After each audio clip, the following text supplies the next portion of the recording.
దేశం తమ కనుసన్నల్లోనే ఉండాలని సోనియా గాంధీ, రాహుల్ గాంధీ అనుకుంటున్నారని కిషన్ రెడ్డి మండిపడ్డారు. రాహుల్ పాదయాత్ర ఎక్కడ చేస్తే అక్కడ నాయకులు పార్టీని వీడి వెళ్లిపోయారని విమర్శించారు. నరేంద్ర మోదీపై విమర్శలు చేయడానికి రాహుల్ గాంధీకి ఏ అంశాలు దొరకడం లేదని చెప్పారు. బీజేపీ రిజర్వేషన్లు తొలగిస్తుందని కాంగ్రెస్ పార్టీ గ్లోబల్ ప్రచారం మొదలుపెట్టిందని చెప్పారు.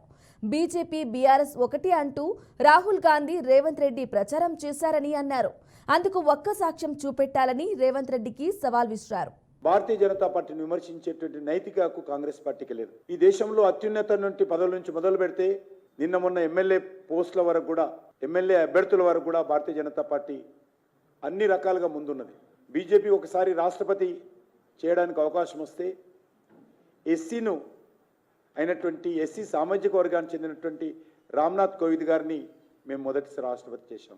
రెండోసారి అవకాశం వస్తే ఒక గిరిజన సామాజిక వర్గానికి, ఒక ఆదివాసీ సామాజిక వర్గానికి చెందినటువంటి ఒక మహిళను ద్రౌపది ముర్ము గారిని రాష్ట్రపతి చేసింది భారతీయ జనతా పార్టీ. మేము నిర్మాణం చేసినటువంటి 13 కోట్ల టాయిలెట్స్ 100% పేద ప్రజలకు, ఎస్సీ, ఎస్టీ, బీసీ సామాజిక వర్గాలకే అందిన విషయాన్ని, ఆ వర్గాలలో ఉన్నటువంటి మహిళలకు సంబంధించినటువంటి ఆత్మ గౌరవానికి ప్రతీకలుగా ఈరోజు టాయిలెట్స్ నిర్మాణం చేసిన విషయం ఈ సందర్భంగా మనం చేస్తున్నాం.